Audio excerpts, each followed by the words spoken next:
to introduce Judy Romano, who is our past president of the Ohio AAP and is nationally known for her expertise in early childhood development. But what you may not know is she's a very accomplished expert in personal wellness and has been to some very unique places to hone her yoga skills. And we thought in the era of COVID, where we're all stressed and probably sitting in our chairs too much, start off with a morning of relaxation with Judy Romano, showing the physical fitness focus of our workshop. So Judy, welcome from your home.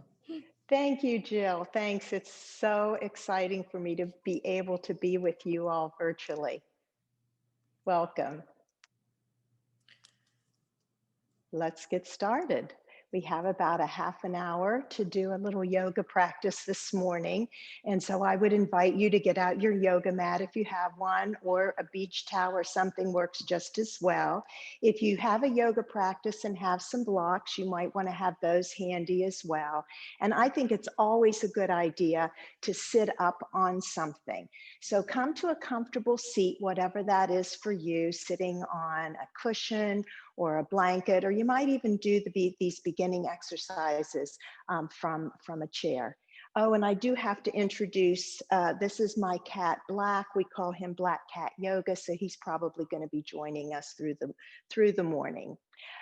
So as you come into this time and into this space, I want you to just become aware of your breathing to start.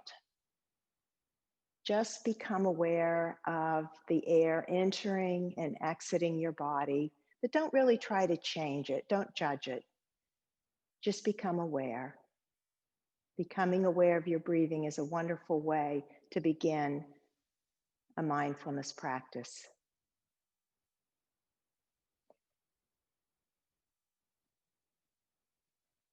Now I want you to consciously start to deepen your breath, breathing in and out through your nose. And you might even place your hands on either side of your chest so you can feel your chest expand with each and every inhale. And maybe as you do this, you let your breath become deeper and slower. And as that happens, you begin to feel your spine getting longer and taller, and actually feel your sits bones down on the earth, anchoring you down, and feeling your head get taller with each inhalation and exhalation. The term yoga is ancient, probably at least 5,000 years old, and it means to yoke together your breath, your body, your mind, and movement. So we're going to be doing that today, linking our breath with movement. So place your hands on your shins to begin, and take your next deep breath in, expand your chest out. And with the exhalation, roll in. This is like a little mini seated cat-cow. So inhales will bring you forward, and exhales will bring you down and back. And inhale and exhale, just beginning to gently warm up the spine. Now some shoulder rolls to start to warm up the shoulders. Inhaling and exhaling as you bring the shoulder blades down your back. And let's reverse that. Pull your shoulders back, up and down. Inhaling up and exhaling down. And inhaling up and exhaling down. Now release your hands to the side, and with your next inhalation, bring up your right arm up above your head. Inhaling and exhaling will bring you over into a nice side body stretch. And stay here for a couple of breaths. You might even want to turn your head to look up under your arm to deepen that sensation.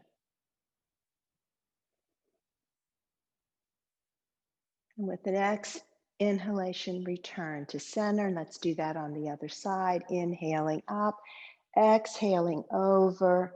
Again, if you want to deepen that stretch, look up under the arm. You can even push against the right hand on the mat, will also increase the intensity there a little bit.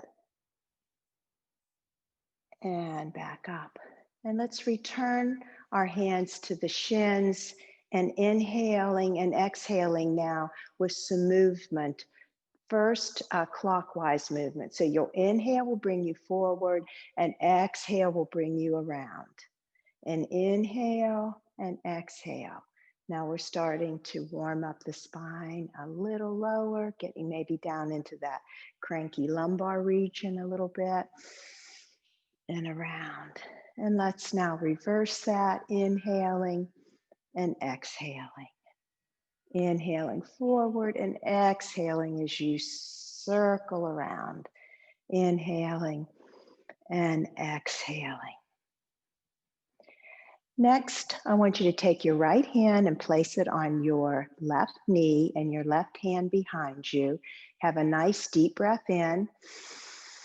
And now turn towards the left for a nice stretch, starting to warm up that thoracic area a little bit. Couple of deep breaths in and out. And if you want to, now turn your head to look over the right shoulder and just nod your head, yes.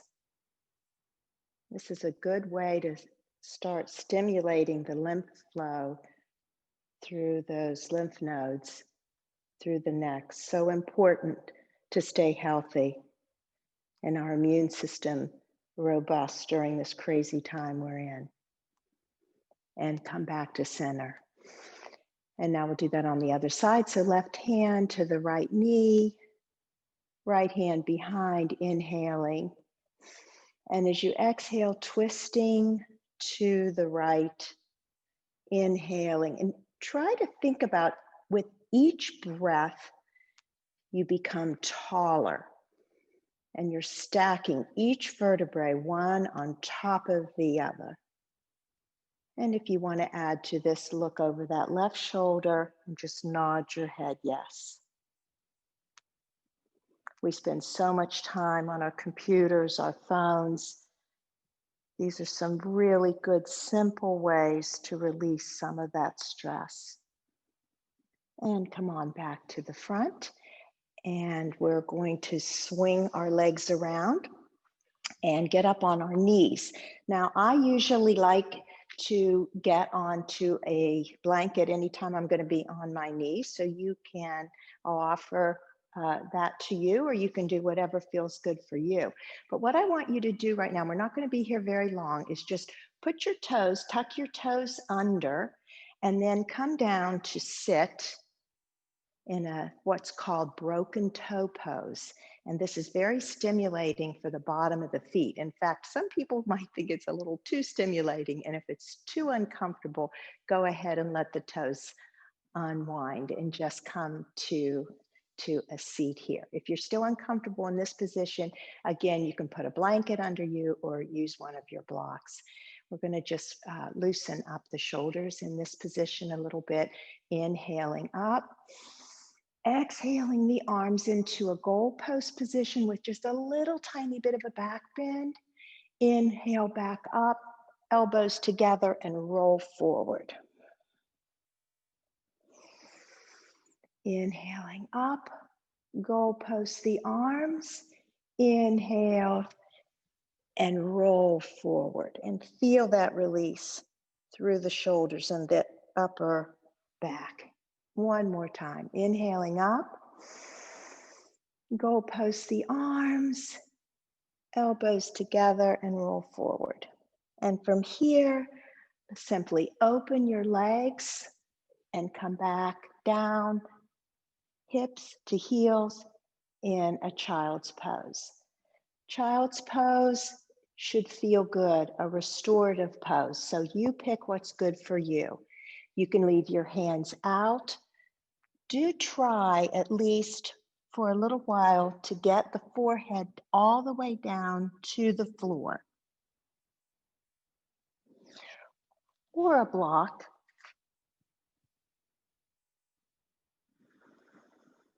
And once you get into the position that's comfortable for you, really concentrate on taking that nice deep breath in. And then on the exhale, feel all the stress, feel everything melting you down closer to the ground and giving any stress that you're having to the ground. And perhaps when you're in this child's pose, you can think about the child that's within us all, the child that still lives within you. You might even think about, be curious about what that child is thinking and feeling and nurturing that child within you.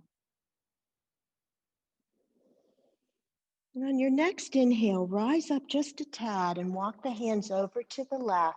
And now see if you can place your forehead down. That's the area of the third eye of intuition, and let it just go.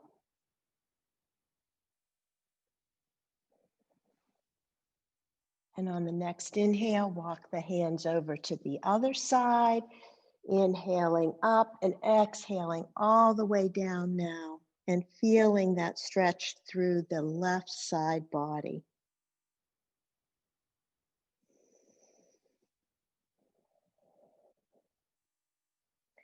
We'll be coming back to child's pose several times this morning, but please know that child's pose is always available to you anytime that you want to take a rest.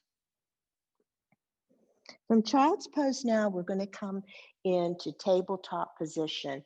Tabletop should find your hands directly under your elbows directly under your shoulders, with a slight pushing up in between the shoulder blades. You should also feel the pads of your knuckles here should be taking the weight, so it's not in your wrists. Also, you should feel you are pulling into your lower abdomen, turning on that transversus abdominis muscle and keeping what we now are going to call a neutral spine. And from here, we can do some cat-cows, similar to what we did seated. So inhales are going to bring you forward, and you're going to drop your tummy down. Exhales, you're going to roll that tummy up, roll the back up, and roll the head in between the arms. On the exhale, cat-cow, inhaling and exhaling. Long, deep, even breaths, starting to link breath with movement. Linking breath with movement is very calming for the parasympathetic nervous system.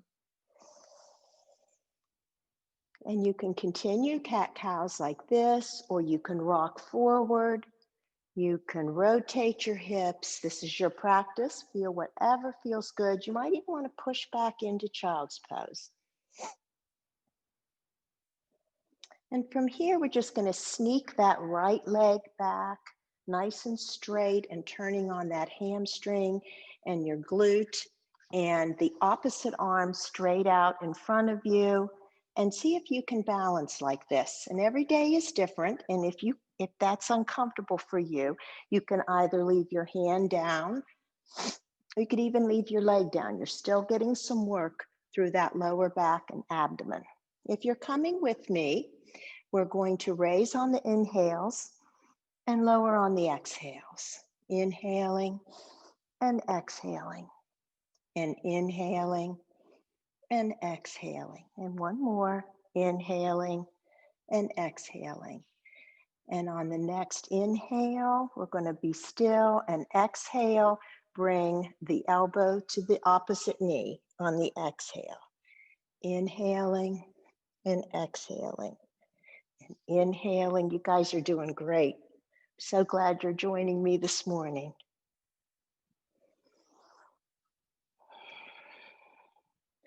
Hand returns to the mat. Extend that right leg back. And now sneak it over to the left and take a peek at your foot. And you will most likely feel a release through that lower back. The quadratus lumborum starts to turn on. And that might feel real good for you. Now let's repeat that on the other leg. Left leg back, right arm forward. Inhales bring you up. Exhales bring you down. Great toning for the gluteus maximus. Gluteus maximus, one of the biggest muscles of the body. And we're well aware of that, aren't we? Inhaling and exhaling. And then inhaling and exhaling. Inhale and crunch. Using that lower abdominal muscles.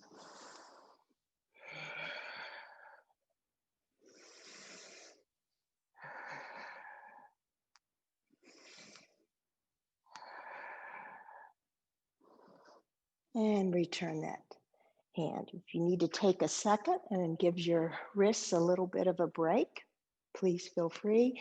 And again, anytime you need to push back into child's pose, please feel free to do that as well. So if you have a cat under you, you might want to move it out, and you might want to move your blanket out. And next we're going to return to tabletop position, roll the toes under. Now tuck your tailbone down towards your heels, pull up through your lower abdomen and come into just a little hover here. Push the floor away, push the mat away with your shoulders, pushing, and then straight up into downward facing dog. And seeing as how this is your first down dog of the day. Dr. Romano? Oh, Yeah, sorry. I have it on do not disturb, but I got disturbed. Are we back on? yes, we're all set. Thank you. Oh, great. Sorry. So we're in downward facing dog. And just kind of walk your dog, kind of get warmed up in those lower legs there. And some cues to make sure your down dog is the way you want it to be. I like to think of opening jars. So your hands are on the mat. Pretend you're opening jars this way. And this will help you get the upper arms and the shoulders rotated in where we want them to be. And you should push back to your upper arms are about the level of your ears. Tighten up through your lower abdomen, pull that in, and think about taking the tailbone down towards your heels. And a couple of nice deep breaths here, downward facing dog.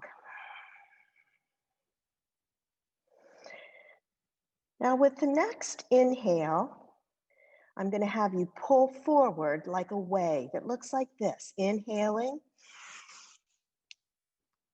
into plank position and exhaling back into down dog. And I would invite you to come to your knees if that is a little too much this early in the morning. So inhaling, you can definitely come to the knees, exhaling back into down dog. And one more, inhaling. And this time we're all going to come to our knees and lower all the way down to the mat, keeping your hands exactly on either side of your ribs. Now, even though we're lying down, we're not really resting at this point. This is a very active pose to get us ready to go into baby cobra. So your feet, top of your feet should be very firm against the mat. Tighten up your thighs. Tighten your lower abdomen like you're pulling it up away from the mat. And on inhale, rise up through your shoulders. Inhaling up and exhaling down. You can keep your neck straight by looking down to the mat so you're not extending your neck. And inhaling up and exhaling down, getting a little deeper into the spine. And with our next inhale, we're going to push all the way back into a very active child's pose. From there, roll your toes under and push back into downward facing dog. We're starting to build up a little heat now, and no morning yoga practice would be complete without some sun salutations. So let's very mindfully, gently walk all the way up to the top of your mat and a slow rise to stand. We're just going to be here in mountain pose or Tadasana just for a second to get ourselves grounded. Pick up all 10 toes and lay them down onto the mat, pulling back with those toes so you can feel this through your feet, and then tighten your legs all the way up, tailbone down towards the spine, knit the front ribs together, relax the shoulders, inhale your arms up over your head, join your hands and bring them together into prayer position. And Surya Namaskar A, or sun salutations, a great little mini workout all by themselves. And you can just follow along with me. Inhale up. Now exhale, generous bend in the knees all the way down until you either put your hands on blocks or touch the floor or touch your shins. Halfway lift up with the next inhale. The next exhale, you'll fold down and all the way back up. Inhaling up, hands to heart center. Inhaling up, exhale all the way down. Halfway lift, hands back to the mat or the shins. Step back with the right foot, step back with the left foot. You can lower your knees if you want. And you're going to come all the way down. Inhale into cobra or upward facing dog. Push back all the way into down dog. Deep breath here, inhaling and exhaling. Look forward and step, or hop back to the top of the mat. Halfway lift and fold and all the way back up. That's one sun salutation. Let's try it again. Inhale up, exhale. Big bend in the knees, all the way folding. Inhale, halfway lift. Hands to the mat, step back with the left, step back with the right. Lower down, little back bend, either upward facing dog or cobra, pushing back into downward facing dog. Couple of deep breaths. Inhale, inhale, deep, deep, deep. Now open your mouth and let it out. If you're building up any tension, let it go. Inhale up onto your tippy toes, look forward, hop or step to the front of the mat, halfway lift and fold and roll all the way back up. Surya Namaskar A. This will be our last one. Inhale up, exhale all the way down, halfway lift, hands to the mat, step back, all the way down. Upward facing dog, and we're going to end back into downward facing dog.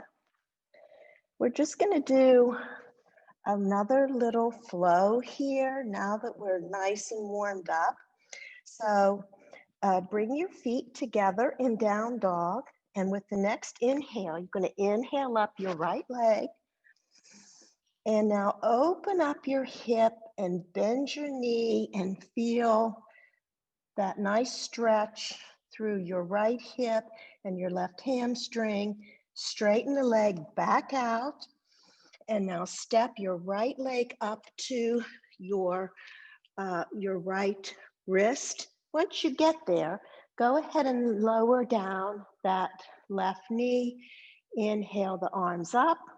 Anjaneyasana is this pose, and inhale and open to the right.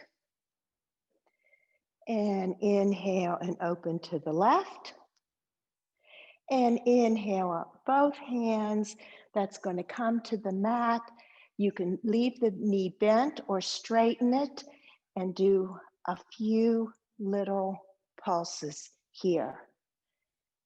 Very good for muscle elasticity as well as the fascia. And then you step the right foot back. You can vinyasa or just come straight back.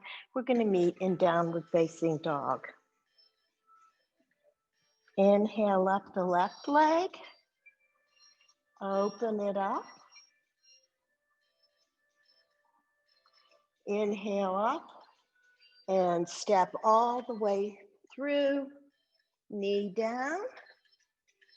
Arms up. Inhale to open to the left. And inhale and open to the right. And inhale both hands down and some little pulses. And I think we have just pulse that out there for a second, if you would. Great, great. And now step this back into down dog. And a couple deep breaths here. One more little flow. Again, breathe up the right leg. This time, bring your knee into your chest as you come forward on the exhale. Inhale will bring you up. And exhale will bring your knee in. And then on the third one, we're going to step this through again. Bring yourself up, flatten the back leg, keep the front leg bent, left arm back, right arm forward, and you found yourself into Warrior Two. Inhale in Warrior Two and come all the way back, reversing your warrior. Now arm bound to the knee, left arm up on the inhale, extended side angle. Inhale up, straightening the front leg, bringing the back leg in just a bit, leaning forward and coming down into triangle pose. And from triangle pose, rotate around into the front, release, easy twist, and right back into downward facing dog. I'm going to repeat this on the left. Knee to the chest, inhale up, knee to the chest, inhale up, step through, straighten up, right arm up, left arm into a strong Warrior Two position, flip the front hand, reverse that warrior, extended side angle, step the left foot in a little bit into Trikonasana, rotate the left back foot down, and easy twist. And from easy twist, put the right knee down, extend that left leg, and we'll meet on the mat. Left leg in front, right leg bent, and just a nice little release.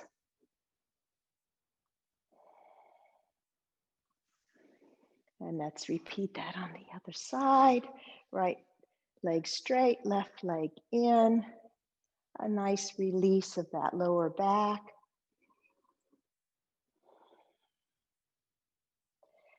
And now I want you to roll all the way down on your mat and make yourself as comfortable as you possibly can. You might want to put something under your knees, but get yourself as comfortable as you can. I'm going to remain seated, and we're just going to take these last couple of minutes to have a little meditation, a loving kindness meditation. As you feel yourself coming to the mat, concentrate on releasing your entire back body to the floor and feel completely supported. Now imagine that you are filled with loving kindness. Imagine that you are safe from all threats, internal or external. Imagine that you are healthy in mind, healthy in body. Imagine that you are completely at ease and that you are happy. Now think about someone that you love. See that person in your mind's eye. See them filled with loving kindness. See them completely safe from all threats, internal or external. See them healthy in mind and body. See them completely at ease and happy. Now imagine your community. What are you a part of? Maybe it's your training program, maybe it's your hospital, maybe it's the town where you grew up, but you're part of a community. And imagine your community being filled with loving kindness. Imagine all beings in your community being safe. Imagine your community being healthy in mind, healthy in body. And imagine your community being at ease and being happy.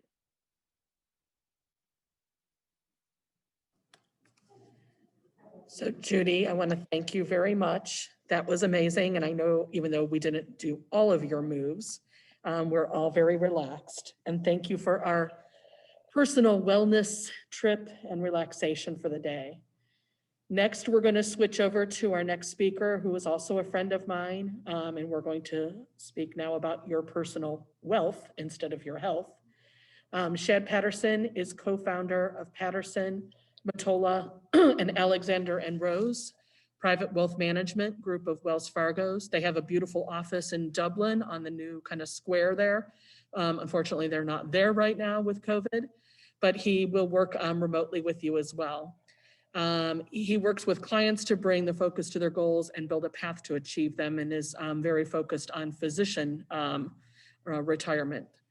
Since 1995, Shad has been dedicated to helping his clients achieve their financial goals by understanding their needs, offering sound investment advice, and providing a level of personal service that exceeds expectations. And the focus of his practice is retirement and investment planning. He understands that most clients want income in retirement coupled with close monitoring of tax consequences. Before moving his practice to Wells Fargo's, he worked for Payne Weber, and a firm later was purchased by UBS. He has a bachelor's degree in economics management from Ohio Wesleyan. And in addition to securities registrations, he has earned a chartered retirement planning counselor degree. His professional designation and applicable insurance licenses.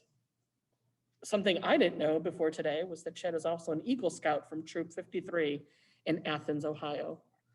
Again, I can't stress to you the importance of planning early for your retirement, and I welcome Shad to speak about this topic today. Thank you. Great. Can you hear me? Yes. All right. Perfect. Well, thank you very much. Coming to you live from the basement of my house here in Dublin. So with COVID, we've been working from home for quite some time, and we just got an email yesterday that we will not be going back to that beautiful office Jill was talking about until at least February 1st. So we are going to be working from home for quite a little while. So thank you for that great introduction. Thank you for the wonderful yoga, Dr. Romano, and I'm going to talk a little bit today, as Jill said, about the basics of investing. And our group here in Dublin is made up of 3 partners and 3 assistants within Wells Fargo advisors. We work with over $600 million of clients' money, from executives to physicians to individuals and associations across the nation. I started going to Children's Hospital about 20 years ago, working with physicians down there, and now with people going to different children's hospitals around the nation, from Texas to Atlanta to California. We've got clients all over the place. So that's a little bit about us. I'm going to get into the fundamentals of investing, and I'll just have you flip the slides when needed here. As the title suggests, we're going to spend some time talking about investment basics, which is obviously it's a very broad topic. So I'm going to cover just a few things that really hit home with most people. We could talk about each one of these topics for days on end. I could go on and on and on, as you know. But so first slide is why invest? So that may seem like a silly question, but it's really not. People invest to make money, which seems obvious, right?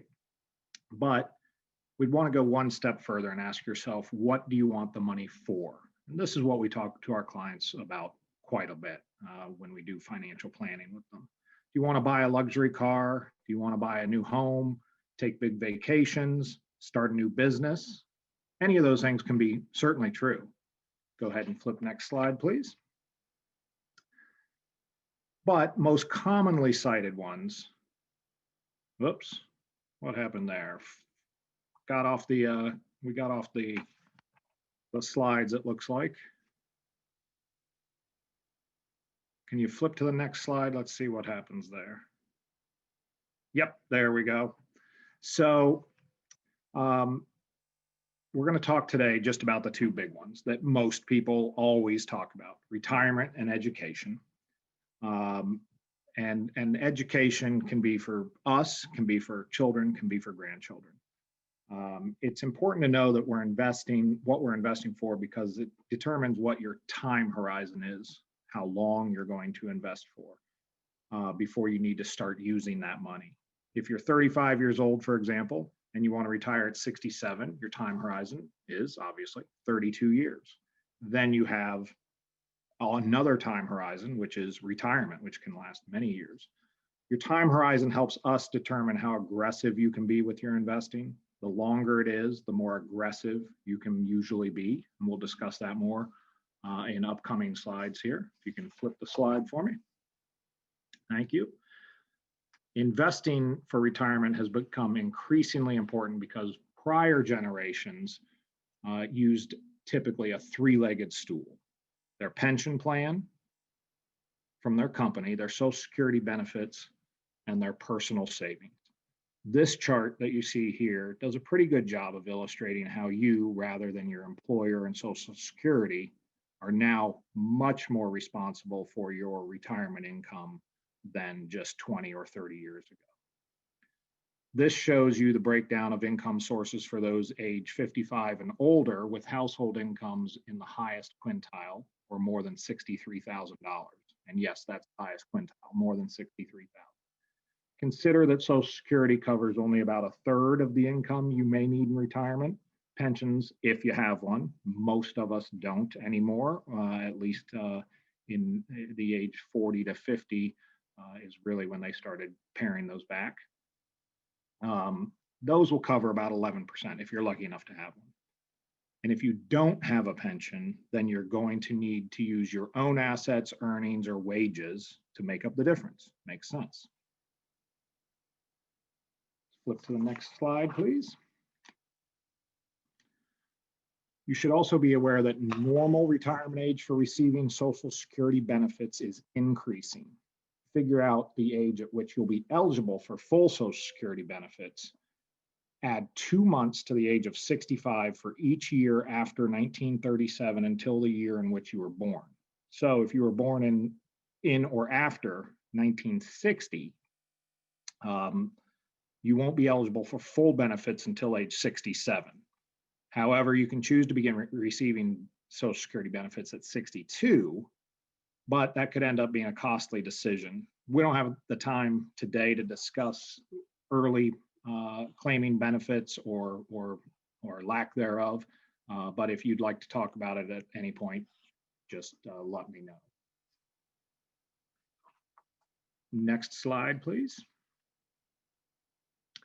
So when we're talking about full Social Security benefits, keep in mind that we're likely to live longer than any generation before us.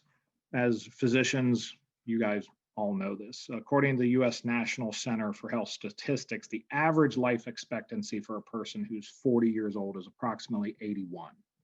That's 16 years past the traditional retirement age. Of course, it's good news, but it also means our financial security could be compromised if we haven't made sound investment decisions. Next slide. So why invest? Well, college costs continue to rise also. As we know, working a lot of people that work at Ohio State, we know that tuition and costs are going up every year. For those of you with children and grandchildren, education funding could be another major goal that you have. You don't have to wait until you have kids or grandkids to start planning for that either. You can actually start planning for that before kids or grandkids come along. And we think the costs are just going to continue to rise. Next slide, please. Oh, one more. Thank you.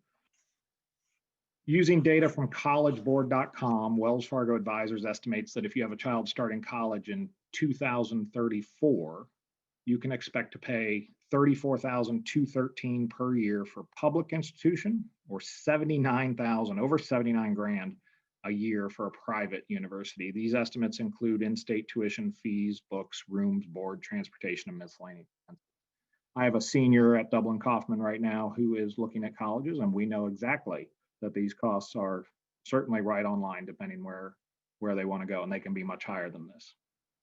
And what this means is it's going to be very few families will be able to afford to pay for college costs out of current earnings. As a result, affording higher education usually requires planning ahead and making sure that you have those costs covered. Next slide. So after you come up with these things and talk about why you want to invest, then you have to decide what to invest in. This is the last part after we do financial planning for our clients. The product side is the last part that we do, but obviously very important. You have to have the right investment products to make those financial plans come true. So we'll talk more about saving for retirement and higher education in a few minutes, but now let's talk about this, what to invest in. Next slide.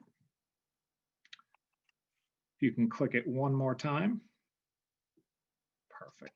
There are many different types of investments, as you know, as you see on commercials every day. And if you're watching CNBC like I have on behind me here, product push is all consuming, all the time talking about products. Obviously, there are many different types of products to choose from. However, most of us, especially when they're starting out, if you're new and starting out to investing, you have really three broad categories of product investment vehicles. You have cash alternatives. Click the next one, please. Stocks, one more, and bonds. Click one more for me. Thank you. So those are the three broad ones: cash, stocks, and bonds. That's what we have if you, and then you can get granular in there. So if you click one more for me, please. We're going to And one more, I guess. There we go. So we're going to start talking about cash alternatives, the most boring part of it. So cash alternatives include the money you have in short-term investments, checking, savings, bank CDs, money markets. In general, they're obviously very low risk, and they obviously have very low returns, as everyone knows, trying to buy a CD or just looking at their bank statements on the money you have in the money market, you earn at now with 30-year lows and interest rates almost nothing. So we typically will have our clients only keep 6, maybe 12 months of expenses in case of emergency in there, such as your roof blows off and you don't want to wait for the insurance company to come get it. You want to put it on and worry about getting that from the insurance company later. Car blows up, something like that, where you need immediate cash and you want to go out and use it. You'll go ahead and click, I think probably 3 times. Yeah, keep going there. On to the next slide. Click one more, please.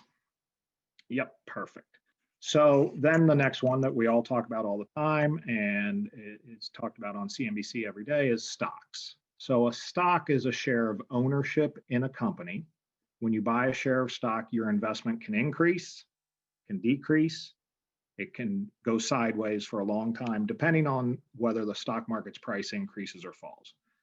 There are 2 primary reasons why individuals tend to have a lot in stocks. First, stocks historically grow at the fastest rate than other investments. Second, some pay dividends, which means a company decides to share a portion of its profits with us as the shareholder. And when you put those 2 together, growth plus dividends, you have a stock's total return, which is an important concept to keep in mind when you're trying to decide whether to purchase or hold on to a stock. Because when you look at just one or the other, you're not getting a full picture. So you need to add the dividends plus the share price increase each year to get total return on your stock or mutual fund investment. Click one more, please.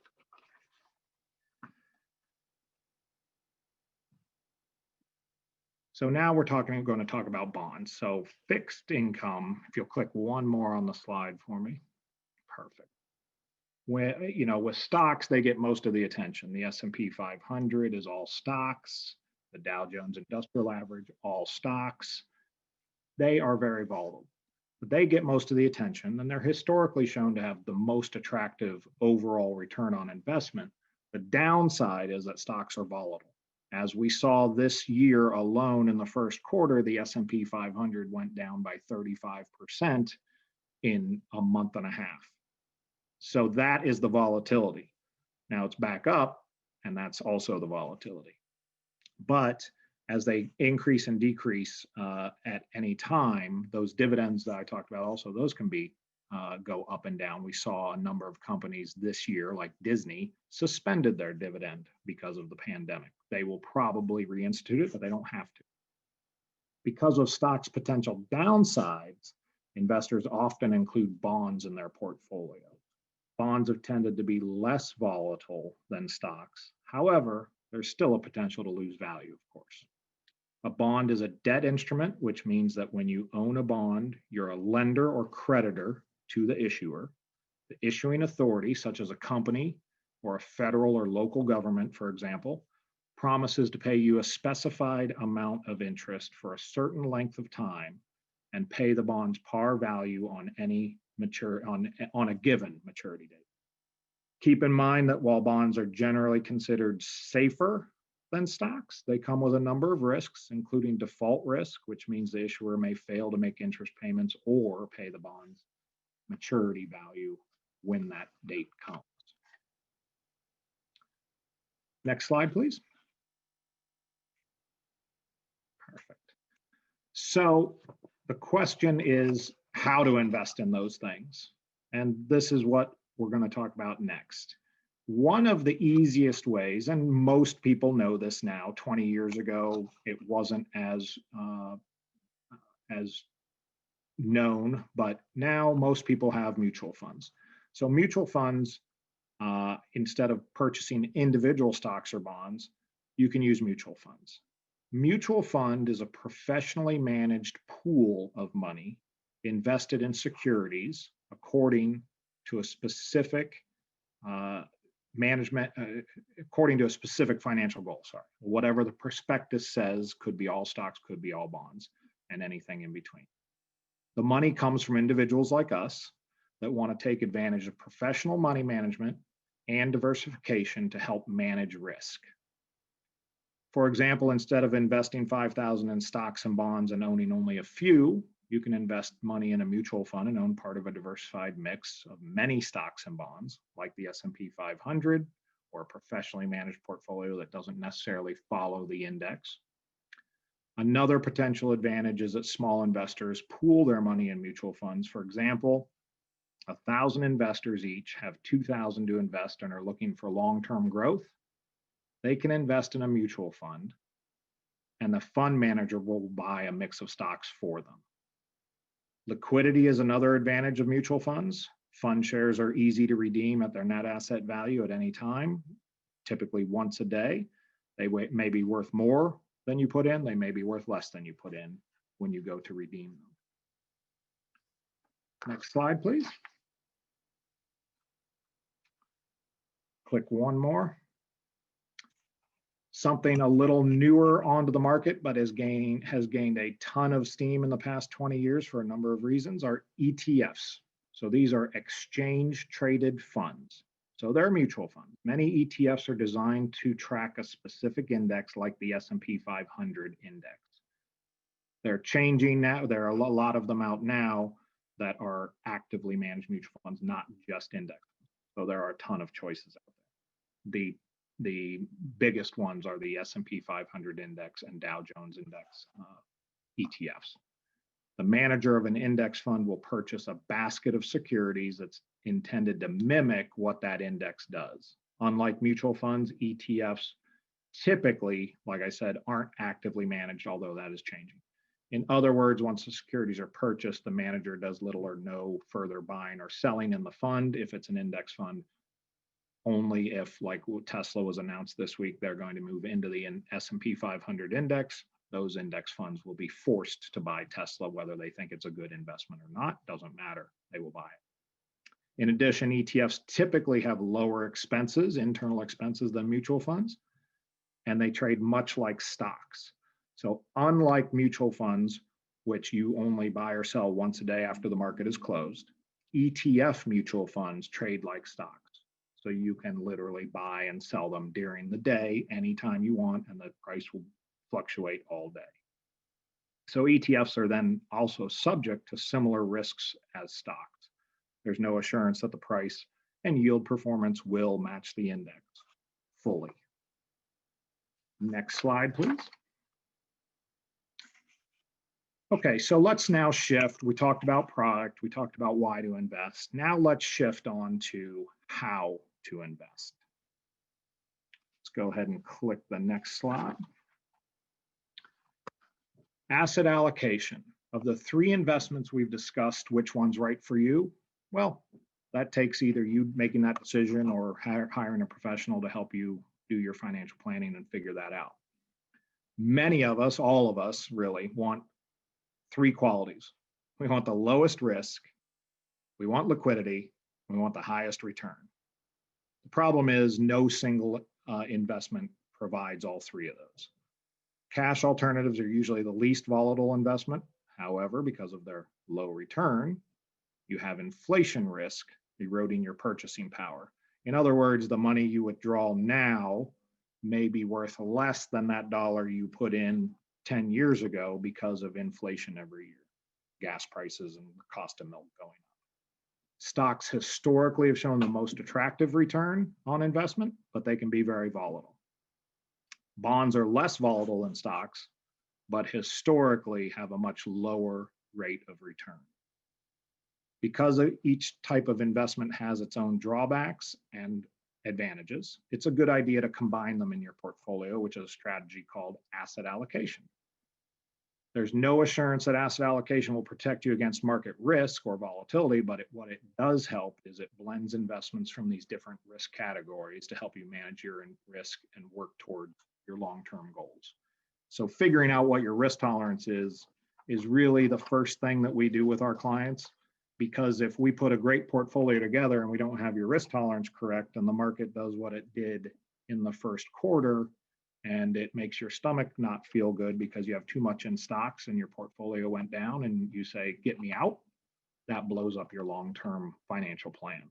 So we have to make sure on the front end of any relationship that we have with our clients that we're getting the risk parameters correct before we figure out stocks, bonds, mutual funds, ETFs, or whatever we may invest in. Click on to the next slide, please. So a number of factors are involved in us determining which asset allocation might be right. However, one of the biggest is your age. In general, and this is all generalities here, younger investors should follow more of a growth allocation model. As this shows, perhaps 75% of their funds in stocks, 15% in bonds, maybe 10% in cash. And a lot of times in our portfolios, the cash portion is there for dry powder. And what that means is when the stocks go down by 35%, then we can rebalance, take some out of the cash part, put it into stocks. So we're buying low and not buying high. Next slide, please. Middle-aged investors, they may go more towards 50% stocks, 40% bonds, 10% cash. Again, all generalities for these slides. Next slide, please. And then for older investors, they may go less stocks. They may go 60% in bonds, 30% in stocks, 10% in cash. You know, like I say, these are all general. We have plenty of 60, 70, 80-year-old clients that are much, much more than that in stocks because they know the risks, they like them. They have money that isn't used for short-term needs that they're going to continue to grow. So that's part of the financial planning process. Okay, next slide, please. All right, where to invest? So let's conclude this. We've got a few minutes left, I see. So let's talk about where to invest. What are the vehicles that get you from point A to point B in these different categories we talked about? Since retirement and education are the two that we're focusing on, that's what we're going to talk about here for the next few minutes. Next slide, please. Click one more. Thank you. One of the best ways to accumulate wealth for retirement is through tax-advantaged investing in IRAs, employer-sponsored plans, or both. Next slide. One more. Perfect. So most of us probably are familiar with a traditional IRA. As long as you have earned income and you're younger than 70 and a half, you can contribute to this type of account. Go ahead and click again. Your contributions have the potential to grow tax deferred. In addition, depending on your income, your contributions may be tax deductible. Go ahead and click again. One more. And one more. All right. Taxes are due upon distribution of these types of accounts. And if you take money out before age 59 and a half, then you get penalized 10% by the IRS. After age 59 and a half, no penalties. You just pay taxes because it's money that's never been taxed if it has been put in tax deductible. The growth will always be taxed in those situations. Go ahead and click the next slide and click it a couple times. It's going to pop up. Yeah, there we go. Perfect. So Roth IRAs came around in the Clinton administration. And depending on your level of income, these may be a wonderful way to invest if you can. And there are a lot of reasons you can't, but if you can. Depending on your level of income, you may also be able to put money in a Roth IRA. Unlike the traditional IRA, the Roth IRA contributions are never tax deductible when you put them in. So it's always going to be money that's already been taxed that goes in. But like a traditional IRA, your investments have the potential to grow tax deferred. And if you follow the rules, you'll never pay taxes on any interest, dividends, or capital gains in a Roth IRA, which is obviously a great advantage. So if you can get money into a Roth at a young age or put it in for a child or grandchild, it can go into a Roth IRA grow tax-free, tax deferred, they say, but no taxes due. And then all of that growth, when someone goes to use it, comes out tax-free. That is obviously a huge plus. We don't know what the taxes will be in 5 years. We don't know what they'll be in 1 year, 5 years, 10 years. Who knows what the tax rates will be? You can also contribute to a different advantages. You can also contribute to a Roth after age 70 and a half, as long as you have earned income. So if you're still doing a little bit of work, you could put money in a Roth after age 70 and a half if you're not using that income to live on. So IRS rules require that you begin taking minimum distributions from a traditional IRA at age 72. That just changed with the Secure Act that went through. It used to be 70 and a half, now required minimum distributions of a traditional IRA now have to start coming out at age 72. Go ahead and click another and one more. One more. There we go, perfect.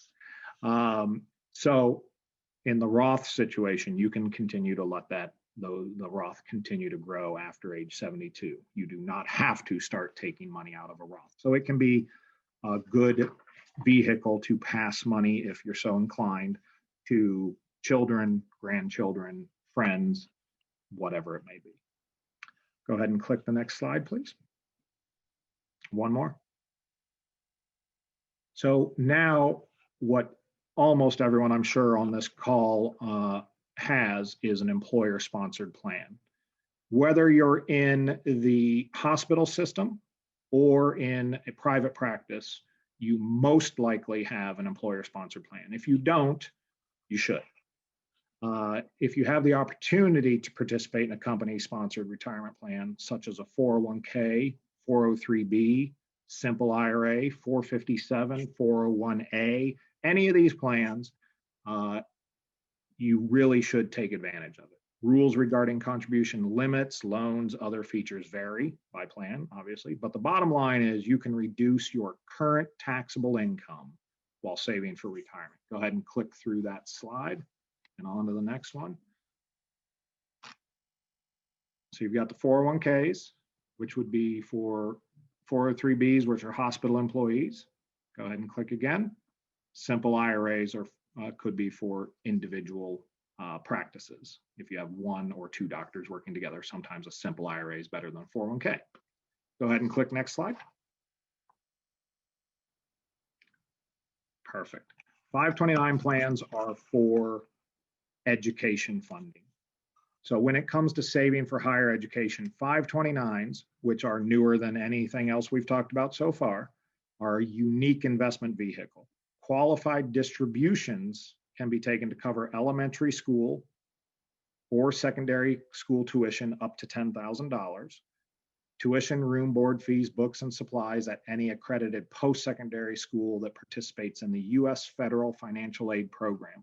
So $10,000 for anything before post-secondary education can be used, and all of it can be used for post-secondary education for anything. Could be chef school, could be a trade school, obviously could be a university or college, anything. They're very flexible. Key feature is that the owner, us, the parents or grandparents or whoever puts it in or friend, controls the assets at all times in these plans. The person that's listed as the beneficiary never gains control of these assets unless the owner wants them to. So you can let the assets continue to potentially accumulate tax-deferred withdrawal assets for qualified expenses and take the assets back or change the beneficiary to another family member of the original beneficiary at any time. So these are really, really, really good plans. Again, you do not have to have someone in mind to start putting money in this. If you have money that you and are really charitably inclined to help someone with education, you could start one today thinking that, oh, my friends just got married, they're going to have a child at some point. You could put money in now and then just put the child on as beneficiary and change it anytime you want. This is never a gift. Go ahead and click to the next slide, please.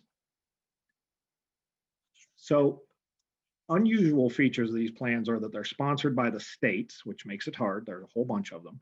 Each state can sponsor its own plan, and you can participate in any state plan you want. However, key factor distinguishing these plans are the investments, which are limited. Whatever they have in there, that's what you can invest in. And it's typically run by a mutual fund company. So you have to do due diligence on these, find out which ones are the right ones with the lowest expenses and best investments. Go ahead and click the next slide. And click again, please. Thank you. Money you invest in a 529 has the potential to grow state and federal tax deferred. And when qualified withdrawals are taken, the earnings are federally tax-free. So if they're used correctly, the money comes out, no taxes due. So your own state's plan may offer in-state tax benefits for those of us in Ohio. That's true. The Ohio plan gives you a small state of Ohio tax deduction if you use the state's plan. It may have an impact on you. It's important to consult, obviously, your tax advisor or your financial advisor and figure this out. So these features significantly reduce the effects of taxes on your investment. If they're used correctly, this kind of acts like a Roth IRA for education. Go ahead and click the next slide. And one more. So this one is an education savings account. I'm going to skip this. They're very, very rarely used. If you ever want to talk about it, please let me know. Go ahead and click the next slide. So what now? So we've covered a lot of ground in a pretty short period of time. And as I said at the beginning, these are just the fundamentals of investing. That means we barely scratched the surface. As Jill knows, for 20 years, we try to educate our clients all the time. There's different things happening, whether it's around the world with the stock market, with the elections, all influencing what happens in the stock market. So it's never, a financial plan is never a set it and forget it type of deal. Always need to be working with your financial planner, figuring out what's going on, what has changed in your life, your situation. So we could do a whole presentation on every one of these topics. I could speak for hours on it. I love this stuff, which probably makes most of you roll your eyes and say that's crazy. This is pretty boring, but we love it. If there's anything we can do for you, please let us know. We love doing these sorts of educational events. And we thank you very much for having me on. And if there's any questions, please shoot them over. And if there's anything that you need from us, you can look us up online. You can ask Jill or Elizabeth for our name and number and get in contact with us. We're happy to help at no cost. Thank you very much.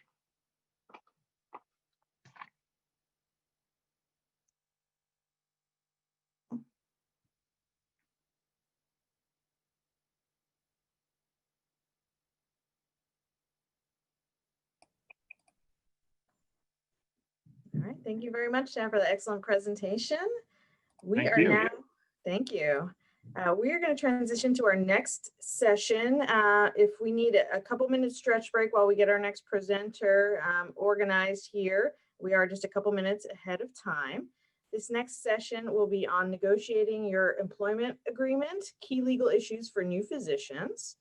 And I'm very pleased to introduce our speaker, Nita Garg, who is an associate in the Columbus office of the Voris Law Firm, a member of their healthcare group who focuses her practice specifically, sorry, my screen is going wonky here. It's the joys of online presentations. I was going to say, we're 9 months deep and it's still just as difficult as the beginning. Exactly. We got unmuted correctly, so we definitely overcame that hurdle. Nita focuses her practice on assisting clients with healthcare issues, particularly those related to fraud and abuse, HIPAA compliance, and employment agreements.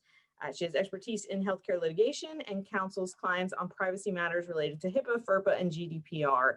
She assists clients on both the front end of privacy compliance, such as drafting policies and employee training, and then also on the back end with breach responses. I'd also like to acknowledge Nita's partner, Jolie Havens, for her contributions to today's session.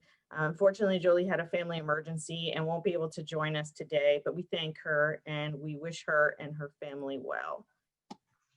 All right, so we'll get a minute to get everything situated. If everybody could use a stretch break, perhaps return to a quick sun salutation if you need some physical movement in your life. And we will be starting in just a moment. Thank you all. Liz, I have a quick question. Do I just tell you when I need you to transition to the next slide?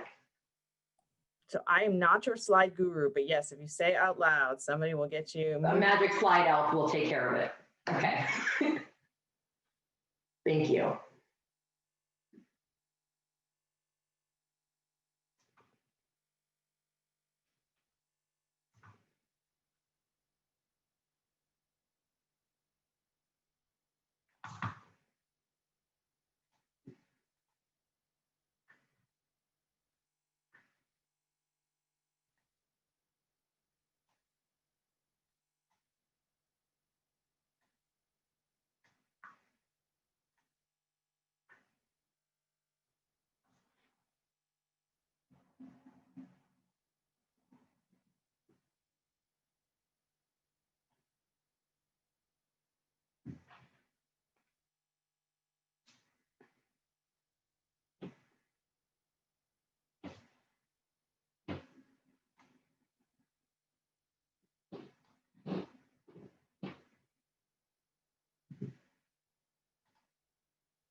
Hi, good afternoon, good morning, everyone. Thank you so much for taking the time to attend this presentation. I am hopeful that it will be beneficial and helpful to you as those of you in your last year of training are getting ready to interview. Perhaps you're already in the process of reviewing contracts. And honestly, I think this presentation is beneficial even to those physicians who've been practicing a while, whether or not they had an attorney review their initial contracts. There's always something to learn with regard to negotiating your employment agreement. As Liz mentioned, my colleague Jolie Havens was supposed to present with me, but she had a family emergency, but I am happy to do this presentation by myself. Please transition to the next slide, please. This is just nothing to disclose in terms of financial conflicts. So the agenda for today, we're going to go over the basics of what provisions are included in employment agreements. When it comes to negotiation, there are a few basics. One is knowing your bargaining position, and it's important to be realistic. So your bargaining position is going to involve a few things. What is your specialty? If you are, if you're doing general pediatrics, you might not be in as advantageous of a position in terms of bargaining as if you are doing pediatrics and then doing a subspecialty. If you are in a saturated market, which a lot of urban areas tend to be more saturated, you might not have as advantageous of a bargaining position as if you're in a smaller town or rural area, an area with physician shortage, and especially those areas that have a hard time recruiting physicians to live there. Another thing would be years of practice. If you're right out of training, you might not be in the same position as someone who has 10 or 20 years of experience. The next thing is something that you need to decide for yourself, which is what are your needs, your wants, or your acceptables. So if high compensation is really important to you, you obviously don't want to put yourself in a position where you're trying to negotiate a contract in a saturated market where you're not going to be one of the specialists, or you're going to join a large group practice where they have a standard agreement. What are things that you don't necessarily need? They aren't deal breakers, but you would like to see in your contract. And what are provisions that are beneficial to you, but you're willing to deal with? And that's something that you kind of need to consider before you start reviewing your contracts. Another thing to keep in mind is the communication style and tone. Who are you talking to? How are you communicating? And will you be hiring an attorney to assist? There's no right or wrong way to begin negotiating with an employment agreement. But if you start with a letter of intent, which some of you might receive, take note of whether or not it's binding or non-binding and whether or not you are obligated to exclusively negotiate with that practice at the expense of negotiating with other practices.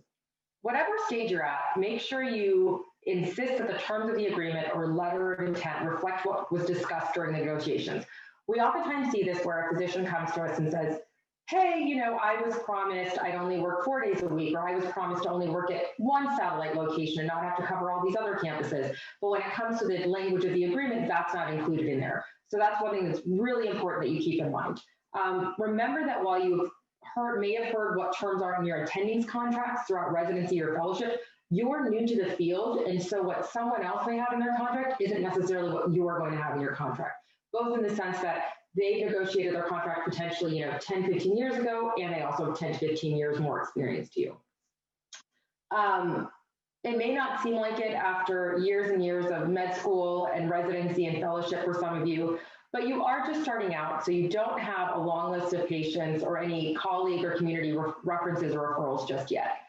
So like I said, your bargaining position will not be as advantageous considering the number of years you've been in practice. It increases with your years of experience, but at this point, you really need to focus in on what are your wants versus acceptables. As you go back and forth with your counterpoint on the terms, always remember to remain respectful and show deference during negotiations. The physician community is a very small one. People talk. You never know where you're going to come across someone in the next 5 to 10 years. And you all talk about one another and to one another. It's one thing to engage in friendly negotiations that results in an offer you end up turning down because it doesn't fit, it's not a good fit for you. But you also don't want to put yourself in a position where you're not likely to get another offer because you were unreasonably difficult during negotiations. Next page, please. So before soliciting a contract for employment, it's important that you consider what type of practice would best suit your needs and preferences. So depending on what your personality is, depending on what your career intentions are, that could be hospital, either an academic medical center. Do you want to work pediatric side, adult side? Are you thinking about working solo practitioner? We obviously don't see that as much as we used to, but there are still some people who want to hang a shingle out. Do you want to work for a small group, a large group? Do you want to do multi-specialty? Do you want to be focused in one area? Do you want to government-based? Do you want to work for a community clinic? Do you want to do locum tenens for a while? Do you want to work in a big city or a small town? There are pros and cons to each of these practice environments. They usually have a different culture. For example, if you value and want to prioritize autonomy, there's more autonomy in a smaller solo practice than there would be in a hospital-based practice. Know that these cultural differences will influence the scope and formality of the contract you are offered. So for example, hospitals oftentimes have a formal template and negotiating different terms will be hit or miss. Hospitals in rural areas might allow for more negotiation because, as I mentioned earlier, they might have a difficult time recruiting physicians, depending on the hospital's needs and whether or not the practice area is high in demand. For example, my sister is an allergist and her husband is an ICU doctor, and they moved to Sioux Falls, South Dakota, and they had a lot of leverage negotiating their employment agreement. However, when my sister was practicing in Dallas, the agreement was fairly take it or leave it, minus a few revisions. Small practices, on the other hand, generally afford greater flexibility in the arrangement as memorialized in the contract, but we are increasingly seeing practices unwilling to deviate from the standard terms that were offered to other physicians in the practice because they want to avoid comparison and infighting among physicians. So the takeaway from this slide is make sure that you are considering what kind of environment you want to work on before you go out on the interview trail, is kind of think about what culture and what fit might be best for you. Next slide, please.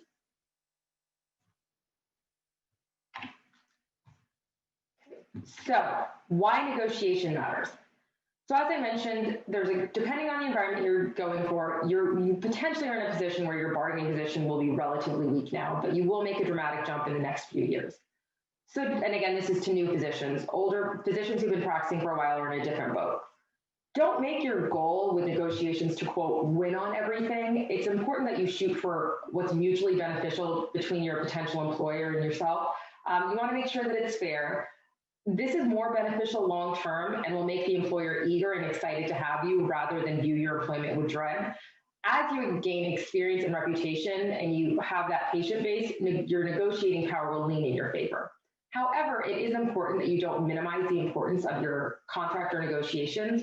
When you're recruited, you're talking with your colleagues and everything is nice and friendly and amicable and you think it's wonderful. And there's an enormous sense of trust me, it'll work out from the employer. But as I mentioned earlier, if it's not written in the contract, it doesn't exist. Anything that you received via text message, email, on the phone, in person, that doesn't make it to the final written language is essentially useless. So you want to make sure that any promises, especially those that were the ones that induced you to take this job are included in the written agreement. It's important to note that you might be hired by the physicians in the practice, and they're the ones that you interviewed with, and they're the ones that you built camaraderie with. But at the end of the day, your contract is written by lawyers, and you will be fired by the practice of lawyers. So you want to make sure the contract is buttoned up on the front end, and you stand a much better chance on leaving on good terms, which greatly matters in your profession. And it's also important to note that leadership changes over time.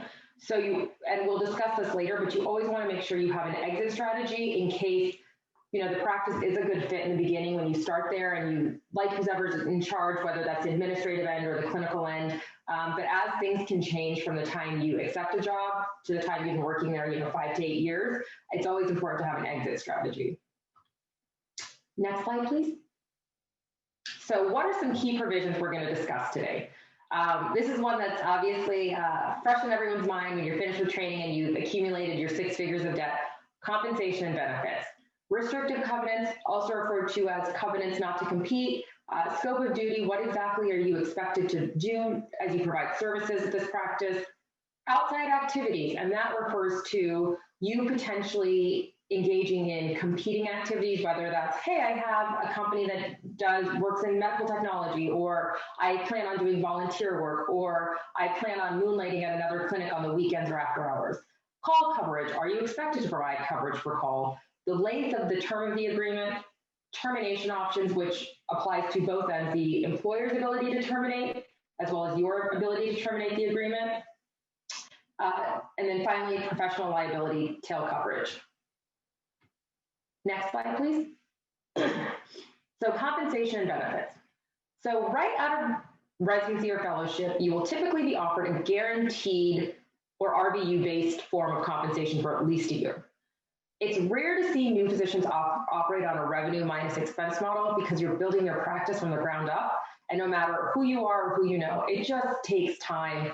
Oftentimes in group practices, what will happen is the current physicians will kind of pull back a little bit on their client and their patient base so you can have some more patients, but it's going to take time to build that. So usually the first few months, and obviously COVID adds another layer of complexness to this, but typically the first few months you're not going to be seeing as many patients, you're not going to have a full patient load, you're also learning how the system works, you're learning how the administration works, you're having to go out to other clinics to get referrals. It just takes time for that. So you see guaranteed compensation for the first year or two. You might also see a bonus built into your compensation model, including the first year, and it's a way to incentivize good behavior, practice efficiencies, and most importantly, productivity. Oftentimes that bonus is based on your production. There could also be discretionary bonuses. You could also be offered a lump sum of money towards your student loans. The sum of money offered is a loan, not a bonus. It comes with strings attached, generally repayment. The loan payments can be paid all at once directly to you or paid in installments. The employer typically makes you sign a promissory note, however, which is a contract stating that in return for a lump sum, you agree to work at this practice for X number of years for a certain amount of time, and for each month you stay, they will forgive an equal portion of your obligation to pay back until the money is forgiven. We often see this for 24, 36, 48 months. And so for each month you work, you would get 1/24, 1/36, 1/48 of that loan forgiven. If you leave early, it's likely that some of the money will have been forgiven and you'll have to repay some of it. Some of that might actually, and there are a lot of contracts that say that money is due immediately upon termination of the agreement. So that's something to keep in mind as well. What your employer offers to you as far as salary is somewhat difficult to negotiate higher. Employers have to adhere to what we refer to as fair market value standards to ensure that they're not running afoul of any state or federal fraud and abuse laws. And so they also want to make sure they're consistent among employees to avoid any, special deals, which might lead to infighting, or, hey, this pediatrician in this large city is making $1 million, something's fishy. So unless the offer is under fair market value, we suggest looking to add value in other ways. So bonus, loan forgiveness, call coverage could be paid, not having a non-compete, teaching stipend, supervisory agreement, medical director, management agreement, moving expenses, things like that, signing bonus.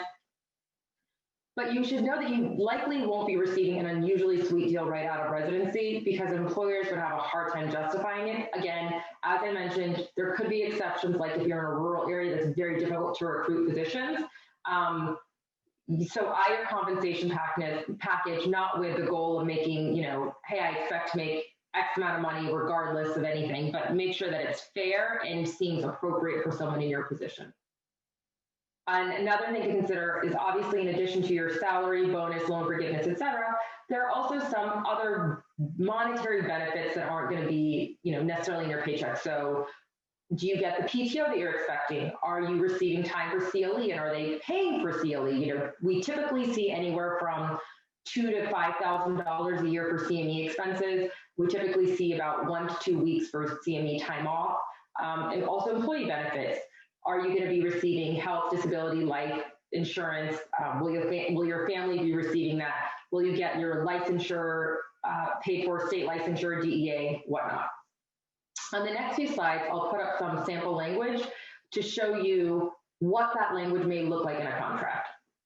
So here's an example of the temporary salary guarantee. So as a start date, which is the day you begin work, for the first 12 months of employment, subject to any earlier termination, so that would mean if you quit or you were forced out, you are going to be paid a salary of X amount per year, payable in equal monthly installments. So that means every month you're going to be paid the exact same salary. One thing for you to consider when you're looking at these agreements is, what is the length of the guarantee? Are you someone who's more risk averse, and so you prefer a longer guarantee of 2 to 3 years? Are you someone who feels like, hey, at this practice, this is actually a lot lower. Me getting a guaranteed salary is lower than what I could make on productivity. I trust that I could be very productive. It's a very busy market. I could blow out my temporary guarantee out of the water, make twice as much. Consider what happens if productivity declines.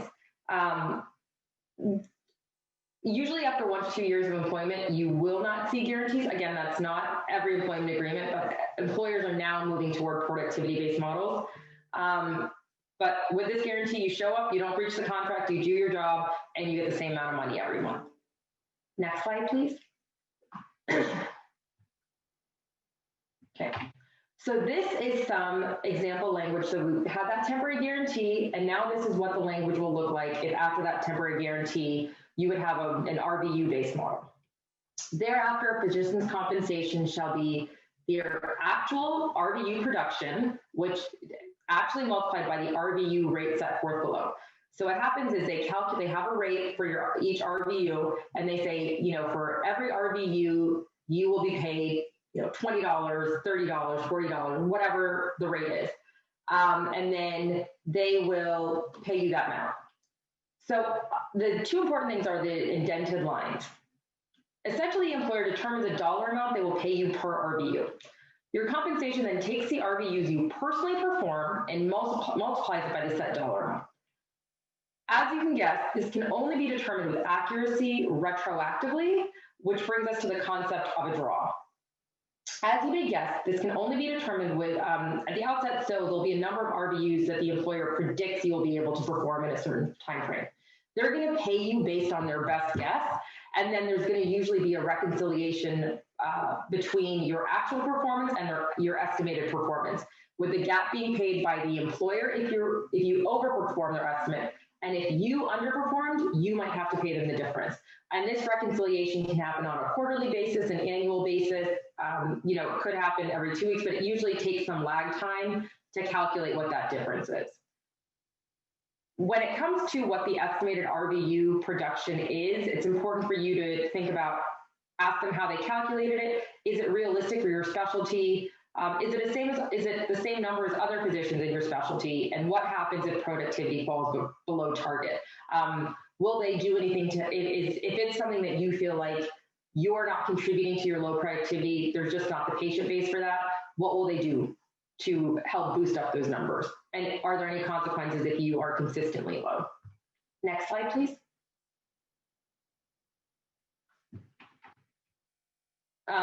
This is just language regarding reconciliation. In this sample language, They say that annually the physician's estimated earnings will be reconciled with their actual earnings. So again, that's the difference between what they estimated your productivity would be versus what your actual productivity is as multiplied by the RVU. And then the party that has benefited from the estimated earnings will have to will have to pay the other party. So it's a true up period based on actual productivity. And that is something where if you are in a position where they say that your estimated earnings were higher than your actual earnings, I would want to make sure that you could look back at your production so you have documentation of why they think that you owe them money. So always make sure that in addition to the employer calculating your RVUs, that you're documenting and calculating your production as well if there are any discrepancies or any questions. Next page, please. Okay. Here's some sample language with regard to bonus. This one is a bonus that's based on annual productivity, likely because the base salary was a guarantee model. Please note that you can't be paid twice for the same work. So if your base salary was productivity based, you can't have a bonus based on what you've already done. So you could have a situation in which it says, hey, you did X number of RVUs. For every RVU after that, it might be a higher RVU rate for after you've hit that threshold, but you can't be paid twice for the same work. And there are many varieties of bonus. We've also seen just straight discretionary bonus that has nothing to do with productivity. And I just reviewed an agreement for urologists that said, hey, the employer has the option every year to provide a bonus up to $12,500 within their complete discretion. So it's not based on productivity. There aren't any specified metrics. I think it would really, what I imagine is in that situation, it's going to be based on how well the practice does that year and if they got extra money to throw around to keep the physicians happy. Next page. This is some sample language with regard to loan forgiveness. As I mentioned earlier, it's usually a lump sum of money that they give to you that you're obligated to repay if the conditions for repayment are met. So it's usually you maintain employment with them for a certain period of time. This will be the clause in the contract, but as I mentioned, you will usually sign a separate promissory note spelling out the repayment conditions in greater detail, and it's a separate addendum to the contract.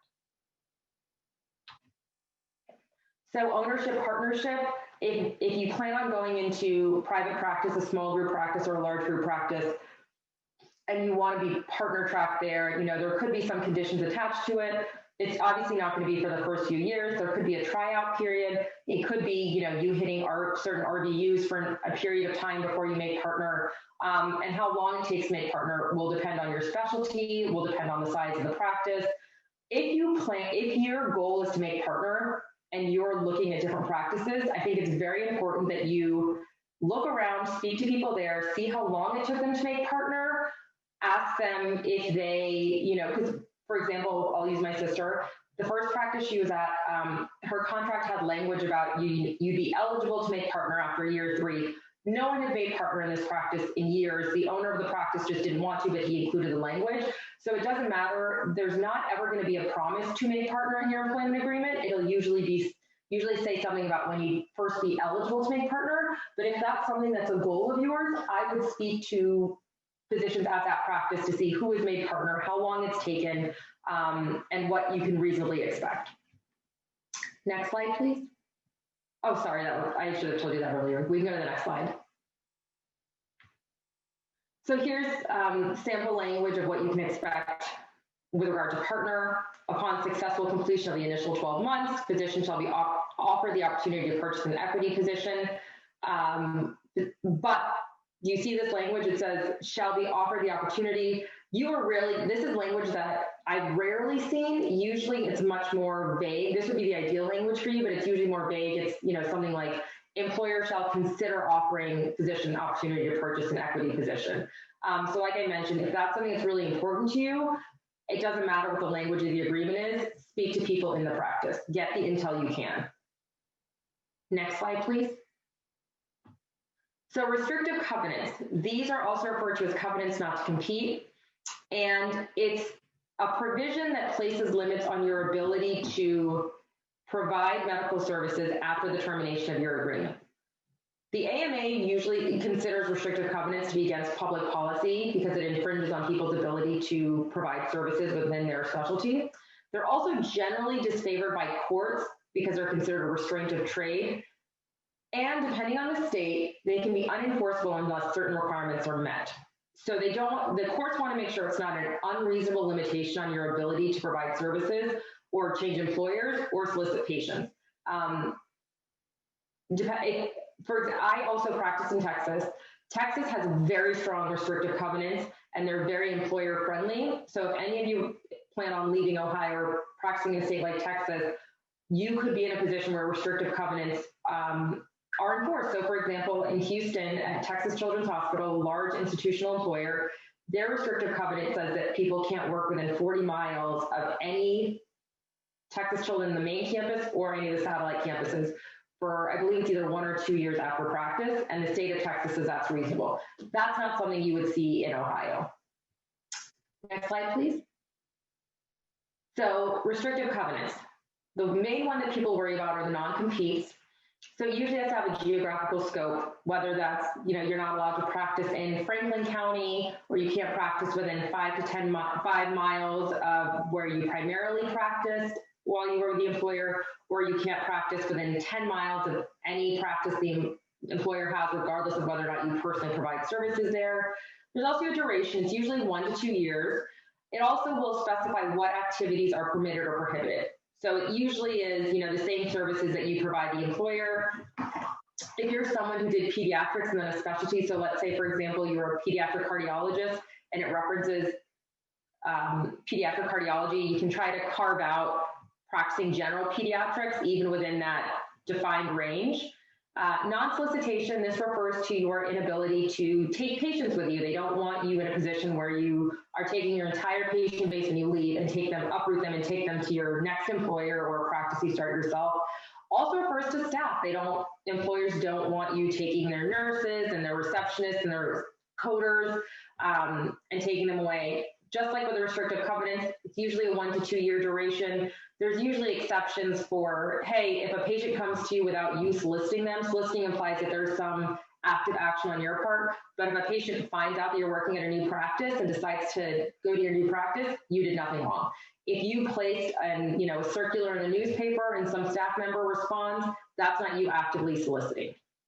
Additionally, something to consider is when you leave a practice, patients have to be notified that you're leaving, and agreements will often say that the employer controls writing that agreement and writing that notice and sending it to the patient. So here's sample language for a non-compete. Physician agrees not to and shall not, without the written consent of employer, next slide, directly or indirectly, individually or as a physician, agent, partner, basically in any capacity, during his employment for a period of 2 years after the cessation of employment with employer, so participate, engage, become interested, have a financial interest in any business operated that is competitive with the business operated by employee within X county, engage in any activity which is in compensation with employer's business within X county, including practicing medicine, or engage others to engage in any of the directly or indirectly solicit any other person to engage in the foregoing activities. This is fairly common language. Next slide, please.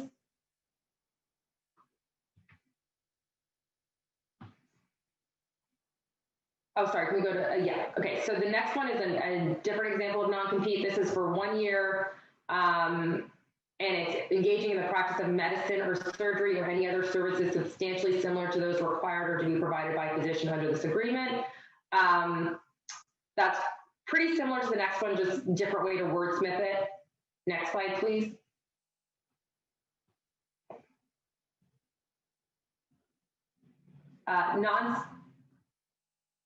There should be a non-solicitation slide before this one. Okay, perfect. Non-solicitation, so like I said, this refers to you not taking patients or potentially staff members. So this says for a period of 2 years, without the written consent of employer, you cannot interfere with the employer's relationship with any patient, prospective patient, or physician of employer.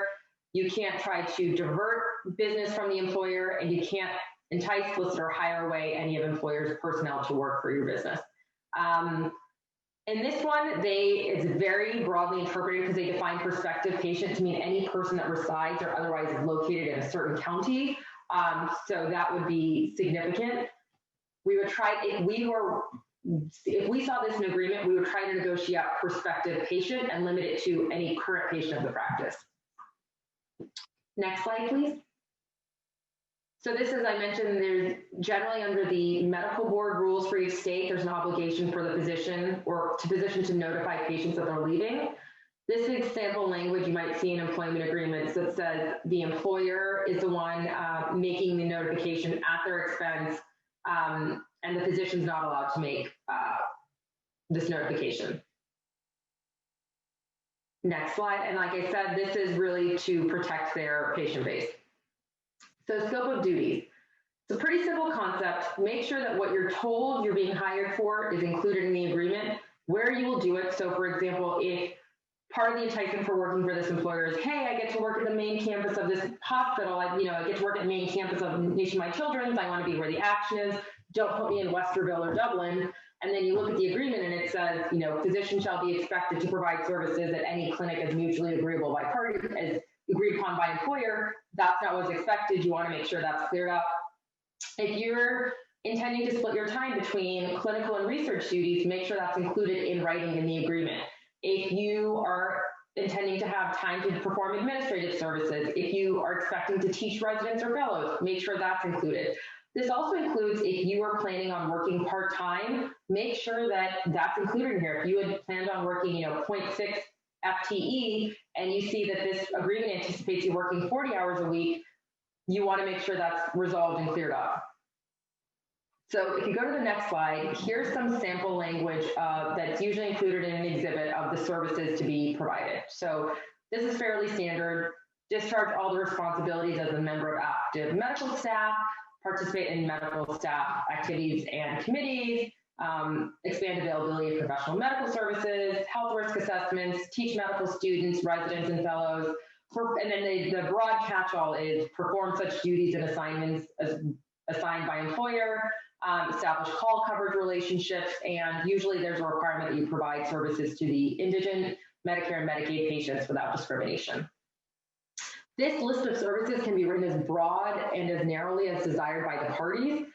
So there's not standard there's not a standard set of language, but you want to make sure that it's what you're expecting, and anything that you have discussed with regard to your services is included in here. Next slide.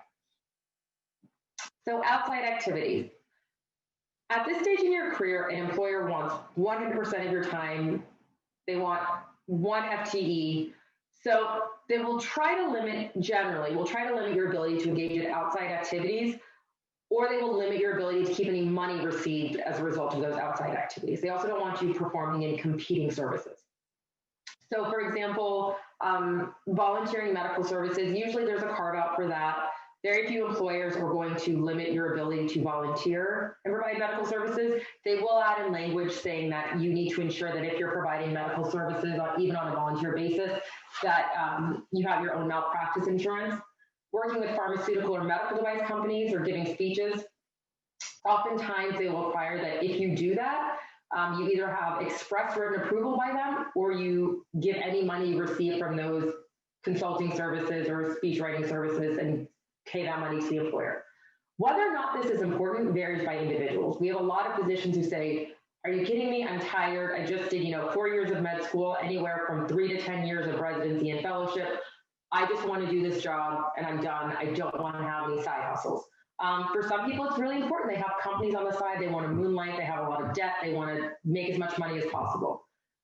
Some of you may not want to mess with outside activities, so you don't really care what restrictions are placed on your time or money.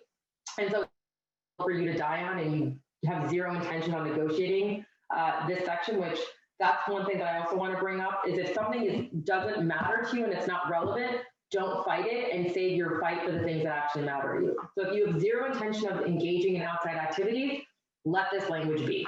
If it is something you plan on doing, it's very important that you have carve-outs up front when possible. So if you know that you have a company that could potentially fall under the scope of this restriction, make sure that you make that known from the beginning and ask for that to be specifically written into the agreement. It says, hey, outside activities are generally restricted except for the following services or activities that parties have expressly agreed on, and we can write it out. Some of you, and like I said, some of you just may be more entrepreneurial or have an inventive spirit and consider this a big deal. Look into what restrictions are placed on the type of activities, how much time you can spend on them, and whether or not you can keep what you get paid. Like I said, the main issue with employers when it comes to outside activities is they don't want competing interests. They don't want you working for either your own company or another employer where you'd be taking away time, money, and patience from them. So they're more amenable to volunteering. They're generally more amenable to pharmaceutical and medical device company consulting speeches because it might be taking time away from them. Obviously, you couldn't do that during your working hours, but it's not like you're taking away their patient base. If you have a company that does medical technology but isn't affecting their patient base referral, they might be more amenable to having a carve out for that. Now, if you're trying to work at a competing clinic, it is very unlikely you would get approval for that. But again, if you are in a location where they have a hard time recruiting physicians, they might be open to that. Next slide, please.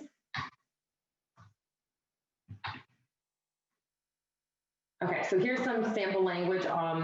Usually you'll see physician will devote his or her entire business and professional time and attention to provision of services to employer.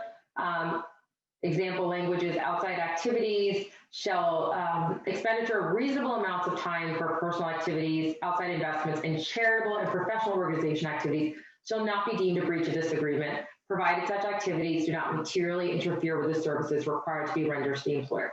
So like I said, they're usually amenable to volunteer services or services that are not competing. For this one, but they said outside activities and accounting. All medical practice income and activities accepted or undertaken by physician shall be for the benefit of employer.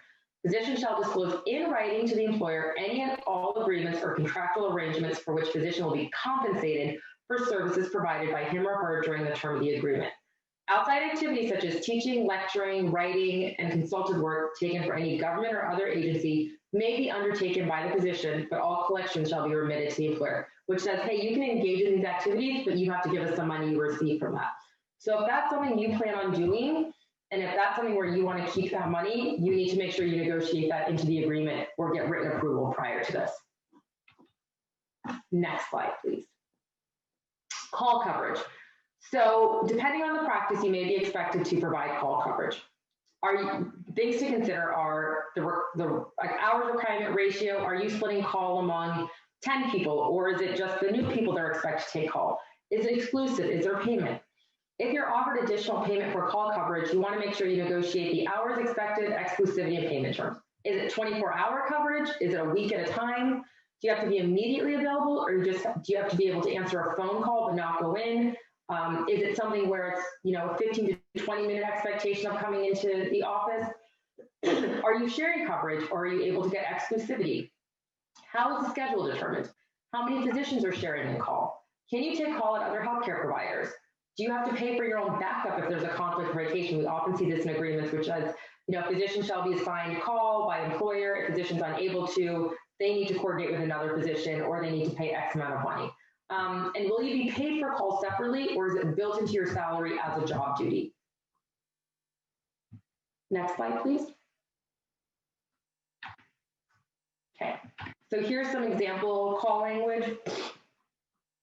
It says, physician expected to provide 24-hour coverage for trauma care patients and employer shall be available to provide services for patients on an emergency basis. Such obligation means available immediately for telephone consultation and on-site availability within 15 minutes if required by the circumstances. This is something where if you are expected to be, Q3 or Q4 per call, if every 4 days you can't be more than 15 minutes away from the hospital, that might not work for you. In this example language, there's also expectation of payment. It says in consideration of the services provided pursuant to the agreement, employer will pay physician X number of dollars for each 24-hour period. And usually I'll see some documentation of the call services. Also says that you won't participate in any other call or coverage program for any other healthcare provider. So this precludes you from moonlighting and providing call services to someone else as extra money. Next slide, please. So length of term, how long is the agreement? This is a simple concept to be aware of. How is term defined?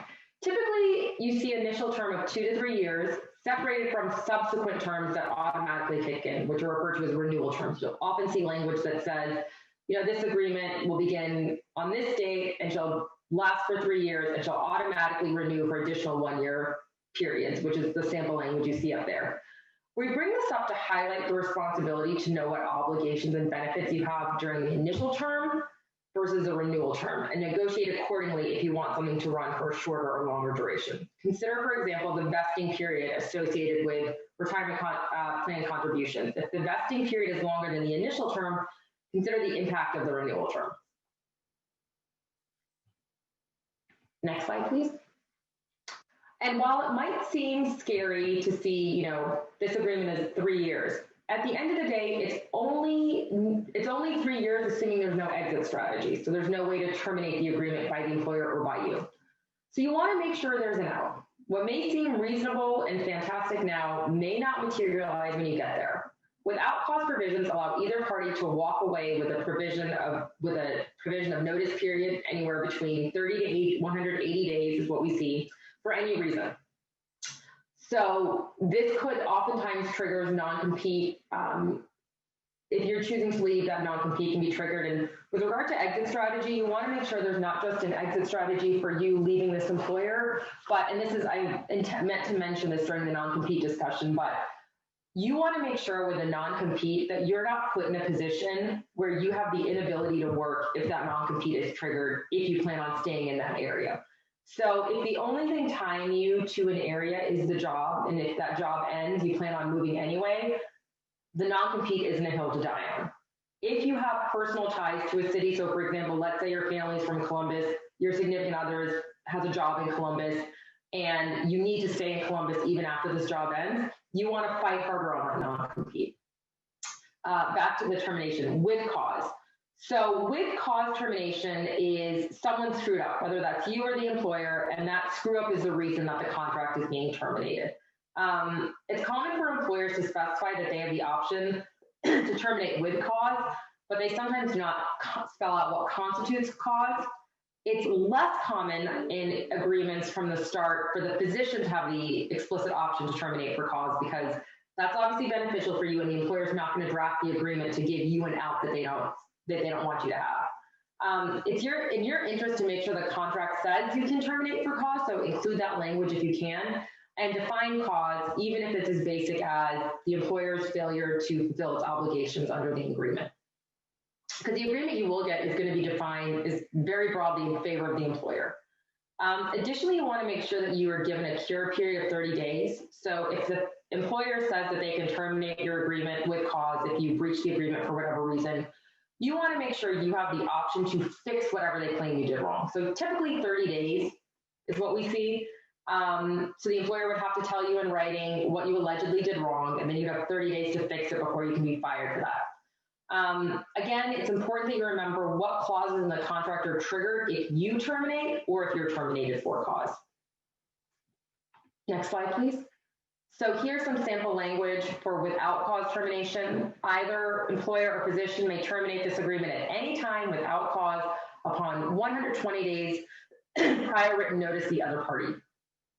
If you have an agreement that, for example, we talked about a 3-year agreement with automatic renewals of 1 year, and if you don't plan on renewing the agreement, it's important that you need to notify the employer 120, for in this example, 120 days prior to the automatic renewal. Otherwise, the agreement triggers again.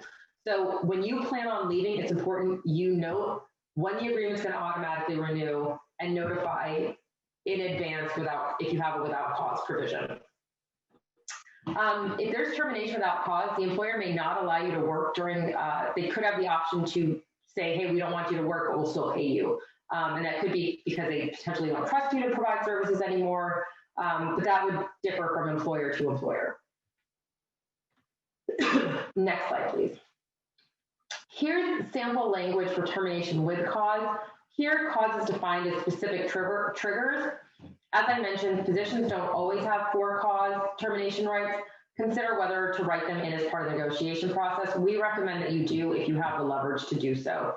And in this one, it's the example of what would constitute cause is failure of the employer to pay compensation, to provide position with equitable access to revenue opportunities, or to assign call coverage in an equitable fashion. So if you're the only one doing call and you're Q2 or Q3 with call and it's unsustainable, if your agreement read this way, you could terminate for that reason. Okay, next slide, please. Professional liability tail coverage. So if you're employed, the employer almost always pays for your malpractice insurance. Malpractice insurance can be claims-based, sorry, one second, can be claims-based or occurrence-based. If it's occurrence-based, neither you or your employer will be required to pay for tail if and when you leave. If it's claims-made, then a tail is necessary. Tail insurance can be quite expensive, so employers would like to put these onto employees, but this is something that if you have the ability to negotiate, you really, really, really want the employer to pay for it. You will not need tail coverage after you leave fellowship or residency. Your insurance from residency and fellowship cover that. But after you leave your first employer, you will need that. You can negotiate that the obligation to purchase tail works like loan forgiveness. So if you stay with the employer for X number of years, you won't be required to pay for tail, or you'll be required to only pay a portion of the tail. If you terminate for cause or you're terminated without cause, you should try to negotiate that you're not obligated to purchase tail regardless of when you terminate. And the scope should be the same as in place when employment ended. The duration should be indefinite, or at least for the longest statute of limitations applicable to a claim under state law. So it's important to know what it is, scope and duration, who's buying, and when it's triggered. Here's some sample language. I think we're running out of time, so here's just some sample language. Additional employment contract provisions, start date versus effective date, confidentiality, that's the start date is the date you physically show up to provide services. Effective date is the effective date of the agreement. This is important because it can impact the timing of other clauses. This difference is most important at this stage in your career because many of you will sign employment agreements potentially a year before, some of you 2 years before you're expected to start. Does this prohibit the employer from terminating before the actual start date if it's significantly in advance of the effective date? Confidentiality. So it will likely require that you keep the terms of the contract confidential, except for, these usually ideally carve outs for your attorney, family, etc.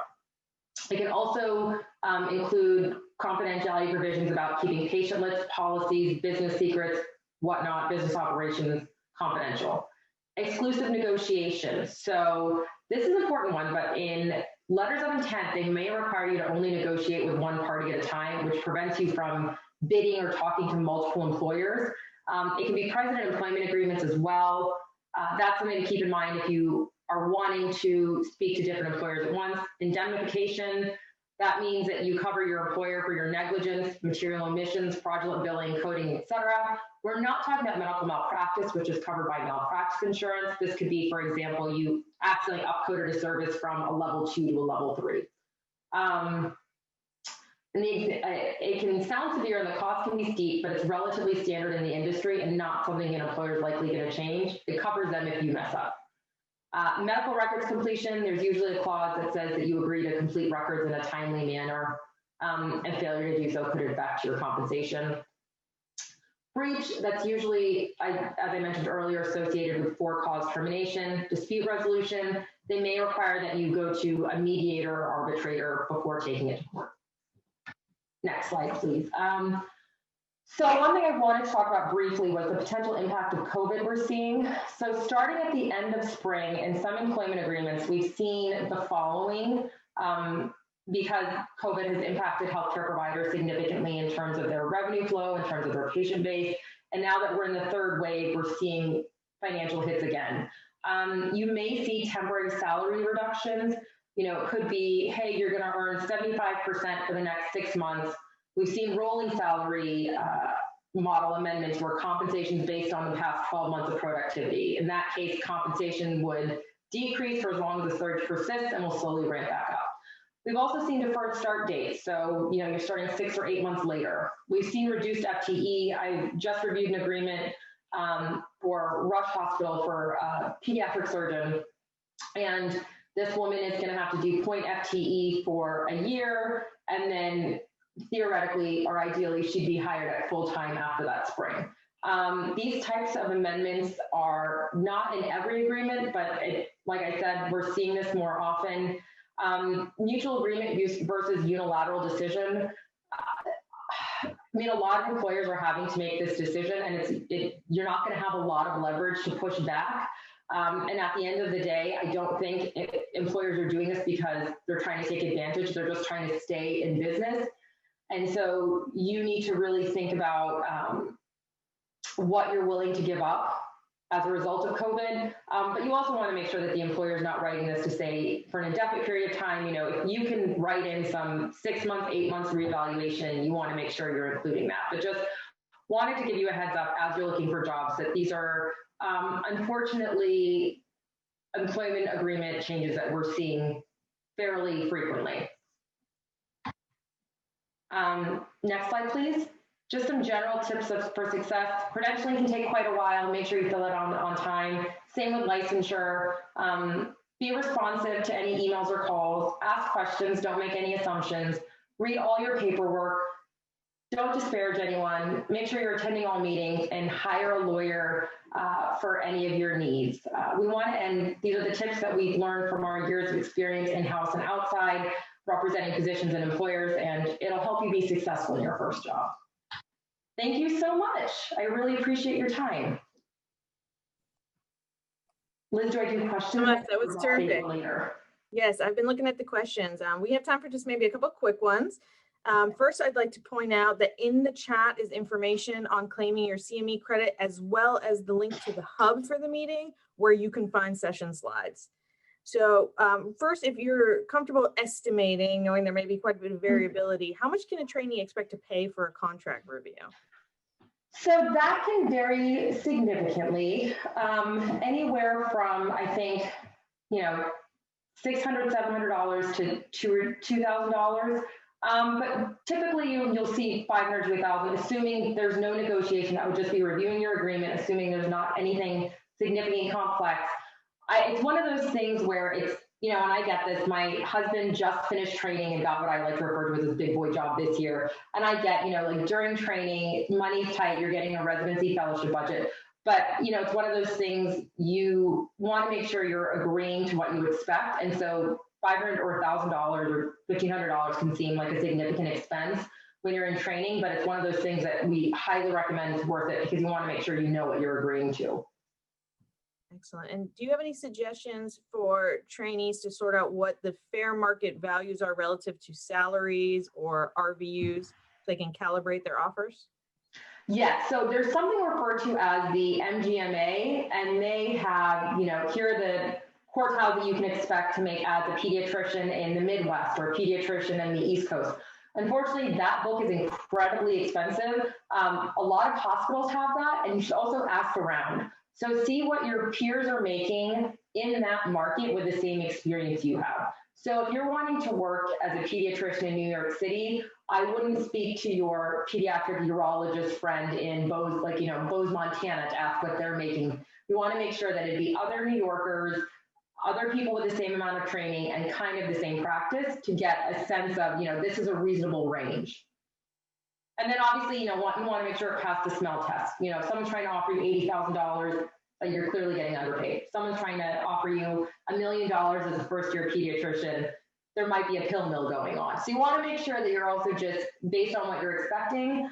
You know, for pediatricians, first year out of practice, depending on where you are, it could be anywhere from like 120 to 200 something is reasonable.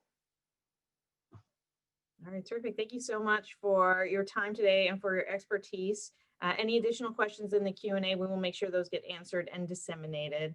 And please feel free to reach out to me via email if any of you have any questions or want to discuss anything. I'm happy to help. Terrific. Thank you. Thanks so much. Again, refer to your chat for information on CME, for links to the resources, and then please take some time now to visit the meeting webpage to see our virtual exhibits.